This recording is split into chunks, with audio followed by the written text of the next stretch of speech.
Vamos a empezar esta estadística viendo el consumo-producción de energía que se produjo a nivel mundial en 2010.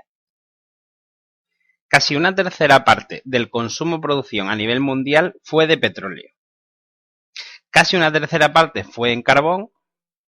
Consumimos algo más de una quinta parte de gas natural, solamente un 6% en nuclear y el resto de consumo-producción de energía a nivel mundial fue en energías renovables. Concretamente un 13% en 2010. Que si recordamos el cuadro de renovables se presenta en la actualidad, ahora en 2012, alrededor de un 20%. Se ha incrementado, por tanto, un 7% en los 2 últimos años, que es una cifra muy considerable. A toda esta tarta que tenemos aquí se le denomina energías primarias, que son las principales energías que mueven el planeta. Dentro del pastel tenemos todas estas porciones, que representan las energías no renovables, que son aquellas energías que se consumen más rápido de lo que se regeneran. Materias primas como son el petróleo, proveniente de la descomposición de orígenes biológicos, el carbón procedente de resquicios vegetales y minerales, el gas producido también por la descomposición animal y vegetal, y el mineral de uranio utilizado para nucleares. Todas estas existen en cantidades prácticamente fijas en el planeta, y su continuo uso conlleva su agotamiento. Por este motivo son no renovables. Y por otro lado tenemos la porción de las renovables, que son energías que se regeneran mucho más rápido de lo que somos capaces de consumir. Las hidroeléctricas que recogen la energía potencial de los saltos de agua de los ríos y pantanos. Algunas termoeléctricas junto con las fotovoltaicas, dedicadas en recoger la energía del sol. La mareomotriz, basada en recoger la energía que producen las olas del mar. La eólica, que produce energía de la mecánica del viento. Son algunos de los ejemplos que utilizan materias primas prácticamente inagotables. Son, por tanto, energías renovables. Veamos el consumo-producción del sector de las renovables a nivel mundial en 2010. Dentro de esta porción de tarta nos encontramos la energía estrella de las renovables en 2010, la hidráulica, que es de las tecnologías más antiguas del sector de las renovables, con un 80% de la producción de energía a nivel mundial. La eólica, de tecnología algo más moderna que la anterior, con un 5% de la producción. La solar fotovoltaica, con un 3%, que es la tecnología implantada no hace muchos años. La termosolar, con un 6%, y tiempo de vida muy parecido a la fotovoltaica. La biogeneración, basada en obtener energía del reciclado, con un 3%. Y por último, la porción correspondiente al resto de energías renovables, con un 3%. Un ejemplo de este tipo de energía es la tecnología geotérmica, basada en generar energía a partir del calor que tenemos disponible en el interior del planeta. Continuamos viendo las zonas de producción y consumo de energía en 2010. Donde más se produjo y se consumió energía a nivel mundial fue indiscutiblemente las principales potencias económicas. Estados Unidos junto con China un 20%, Europa un 14%, Rusia un 6%, India y Japón un 4%, Canadá un 3%, Corea del Sur, Brasil y México un 2%, y el 22% el resto. Y por último, vemos dónde se produjeron emisiones de CO2, que como sabéis la lacra medioambiental que está sufriendo el planeta en estos momentos. Como veis, el pastel es prácticamente el mismo al que acabamos de ver.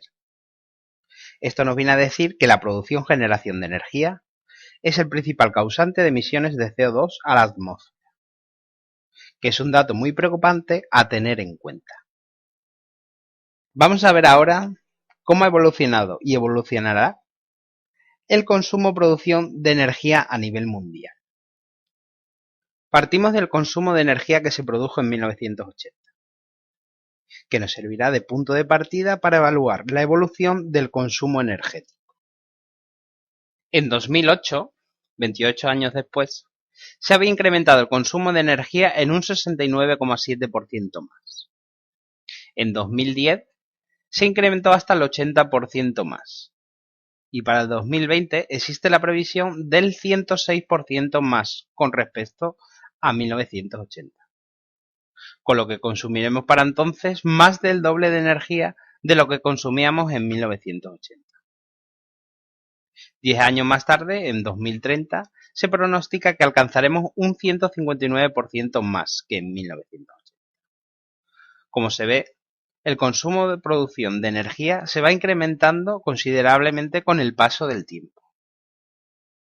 Vamos a ver ahora qué sucede con la población mundial, evaluando también en las mismas fechas.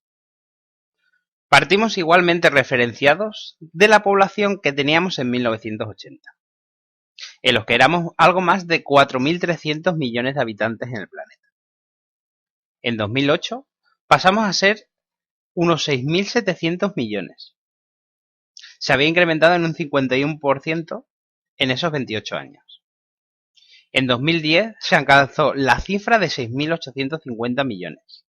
Se incrementó un 3% más que en 2008.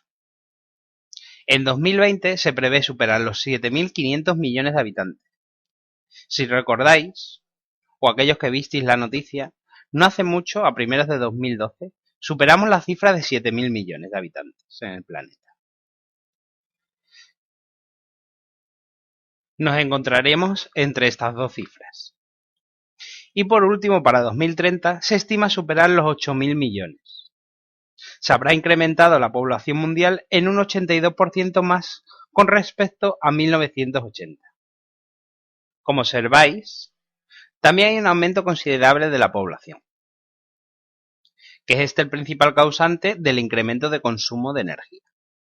Además, si os fijáis con detalle, el incremento de consumo de energía es más rápido que el aumento de población.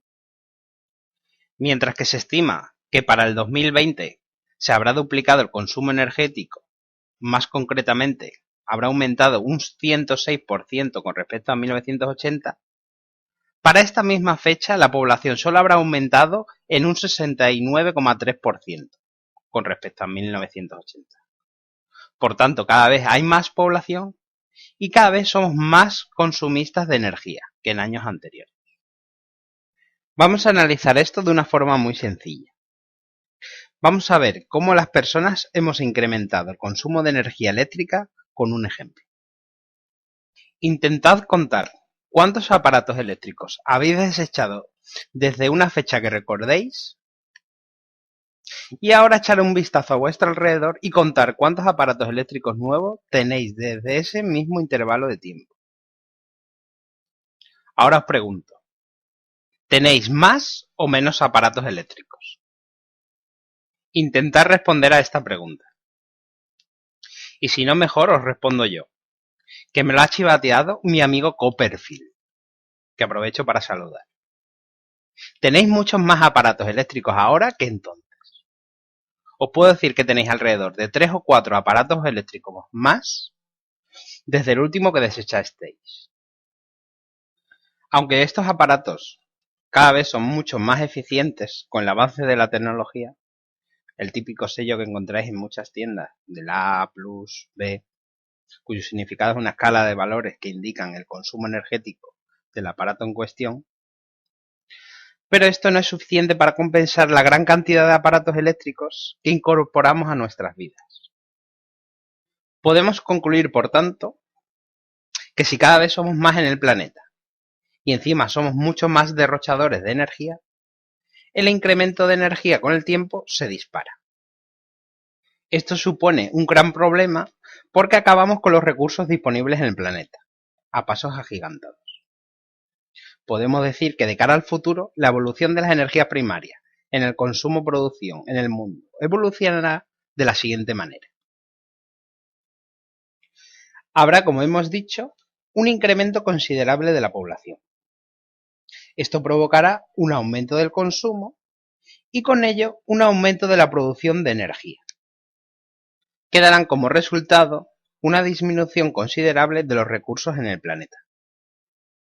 Este aumento del consumo-producción de energía hará que aumente considerablemente la concentración de CO2 en la atmósfera, que como vimos están estrechamente ligados.